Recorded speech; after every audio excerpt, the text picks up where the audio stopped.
नमस्कार। बिहार मिथिला न्यूज में आपका स्वागत है। मैं हूं मनोज। देखिए, राजनीति में बहुत कुछ सीखने का भी मौका मिलता है और बहुत कुछ सिखाने का भी। हर रणनीतिकार चुनाव से पहले जो उनकी रणनीति होती है वो क्रमशः बदलती रहती है। यानी कि हमने इस बार बड़ी गंभीरता से कई राजनीतिक दलों के नेता प्रत्याशियों का गंभीरता से अध्ययन किया और जनता के बीच भी जाकर कई ऐसे मुख्य बातें हैं जिसको गंभीरता से समझने की जरूरत है। देखिए, कई ऐसे विधानसभा में जो प्रत्याशी थे उनका 5-6 दिन पहले का जो जनता के बीच प्रभाव, जो जनता के बीच पकड़, जो वोटिंग प्रतिशत थी, उसको लेकर के जब हम चर्चा कर रहे थे तो लग रहा था कि प्रत्याशी के खिलाफ नाराजगी है, ये प्रत्याशी कभी उधर जा सकते हैं, वोटरों के बीच भी नाराजगी थी। लेकिन चुनाव से 3 दिन पहले धीरे धीरे धीरे धीरे जो आइडियोलॉजी के हैं, जिस विचारधारा के जो वोटर हैं, वो अपने अपने प्रत्याशियों के बीच सिमटने लगे, कहने लगे चलो जो भी है तो अपना ही, और दूसरे को हम किस तरह वोट देंगे। ये सोच करके जैसे जैसे वोटर अपने प्रत्याशियों के बीच सिमटने लगे, देखिए समीकरण बदलने लगा। जिन्हें आशा थी कि उनका वोटर हम में आ जाएगा, वो निश्चित तौर पर उनका जो सपना था वो टूटने लगा। ये परिस्थिति इसलिए बनती है कि चुनाव के समय जो रणनीति, जो सारे जो पहलुओं हैं उसको देखना वोटर देखने लगते हैं। अगर एक प्रत्याशी एग्रेसिव रुख करके अपने जो कार्यकर्ता है उसको सड़क पर उतार दे तो वोटर डिविएट हो जाता है। जरा देखिए हमेशा क्यों करें। कई जगह आप दरभंगा शहरी विधानसभा को ले लीजिए, देखिए अल्पसंख्यक समुदाय के वोटर स्थिर रहे, लेकिन कई जगह हमने देखा राजद के वोटर जब पूरे गमछा को सर में लपेटते हैं, अलग तरह का एक बिहेव करते हैं, तो उससे उस गांव में जो वोटर थे जो उनके साथ थे, यानी कि वो अपने जैसे बीजेपी को नहीं देना चाहते थे या जदयू को नहीं देना चाहते थे, लेकिन राजद के कार्यकर्ताओं का जो व्यवहार देखा, जो पूरा जोश में थे और अनाप शनाप बोलने लगे थे कई जगह, उसका प्रभाव पड़ा। और बाद में जो वोटर थे जो उस बीजेपी को या जदयू को नहीं देना चाहते थे, अंत में उन्होंने मजबूरी बस देखते हुए कि नहीं, अगर ये स्थिति अभी है तो बाद में क्या होगी, तो वो वोट 10% ट्रांसफर होंगे। जो आक्रोशित वोट है, जो हम याद रखिए, हम हमेशा एंटी इनकम्बेंसी वोट कहते हैं, जो कि विधायक होते हैं, तो उसको वापस अगर मिल गया तो ये समझिए एक पॉजिटिव हुआ। तो चुनाव में इस तरह की बातें होती है। आप हाईघाट विधानसभा का ले लीजिए। हाईघाट विधानसभा में क्या चल रहा था हवा, श्याम भारती आगे हैं, श्याम भारती आगे चल रहे हैं। वहां का जो वोटर है वो रामचंद्र प्रसाद से नाराज है। लेकिन 2 दिन पहले ही क्या हो गया कि जो वोट बैंक था बीजेपी का वो वापस में लौट गया। वापस लौटने के बाद ये कहा जाने लगा कि जो वोट बैंक है वो हमारा है, हम दूसरे में अगर ट्रांसफर होते भी हैं तो कोई फायदा नहीं होगा, चलो गाली दे करके ही या गुस्से में ही, लेकिन वोट उसी को दे दिए। हाईघाट में अंत में रामचंद्र प्रसाद को वोट मिल गया, जबकि सभी ने देखा कि रामचंद्र प्रसाद के खिलाफ आक्रोश था। वहां पर श्याम भारती लीड करते नजर आ रहे थे। जो MYD यानी मुस्लिम यादव और दलित, ये पूरे श्याम भारती के साथ एकजुट हो रहे थे। इस परिस्थिति में जो ब्राह्मण वोटर थे जो नाराज थे, उन्होंने मजबूरी दिया।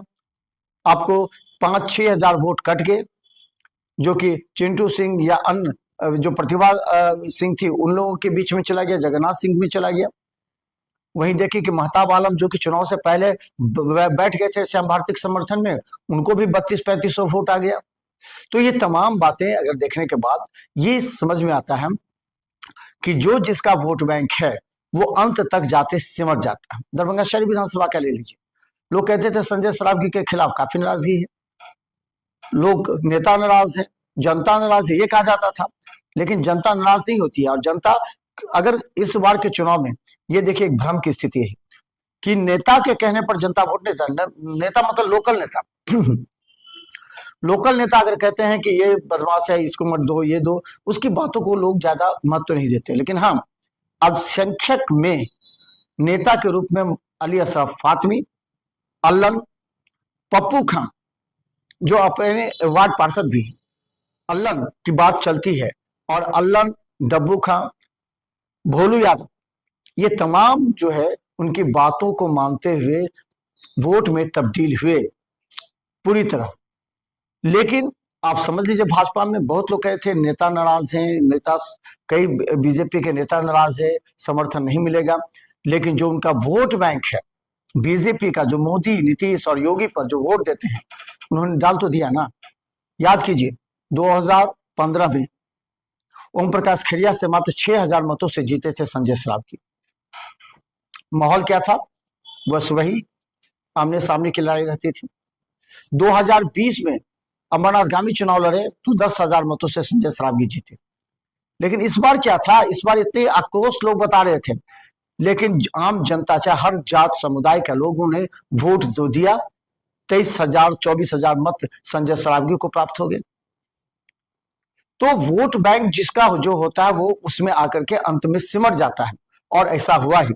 हालांकि जब हम पूरे क्षेत्र में जा रहे थे तो विश्लेषण में यह भी कहा जा रहा था कि 3 से 5% महिलाओं का वोट बैंक, देखिए वो भी वोट बैंक बीजेपी का ही था या महागठबंधन का था, लेकिन 3 से 5% महिलाओं का वोट बैंक इसलिए बीजेपी की तरफ टर्न कर गया क्योंकि उन लोगों ने 10,000 रुपया अकाउंट में लेकर व्यवसाय किया, बकरी खरीदी, मशीनें खरीदी, दुकानें लगाई, अपनी चाय दुकान, समोसा की दुकान, ये तमाम। तो महिलाओं के अंदर जागरूकता पैदा करने का प्रयास किया। 10,000 रुपया नहीं था। देखिए प्रियंका चौधरी ने भी, प्रियंका गांधी ने भी अगर कहा था कि ये घूस दे रही है सरकार, तो इस बात को लेकर के हम गौराबोराम और अलीनगर में जब हम लोगों से पूछे, हाईघाट में लोगों से पूछे, तो लोगों ने आक्रोश व्यक्त किया। महिला आक्रोशित हो गई कि हमें घूस क्यों देने की बात की जा रही है। ये 10,000 रुपये हमें रोजगार के लिए नहीं मिला है क्या? रोजगार केवल पुरुषों को मिलेगा, महिलाओं को नहीं मिलेगा। तो ये तमाम बातें को अगर देखिएगा तो ये प्रतीत होता है कि जो जिसका जो वोट बैंक है, चुनाव से 5 दिन पहले तो नाराज होते हैं, छितर जाते हैं, भ्रमित हो जाते हैं, लेकिन सामने वाले प्रतिद्वंदी के एक्टिविटीज को देखते हुए फिर वापस सिमट जाते हैं। जिस तरह योगी का कार्यक्रम हुआ दरभंगा शहरी विधानसभा में, अल्पसंख्यक समुदाय एकजुट हो गए थे, ये पहले भी से भी कहा जा रहा था।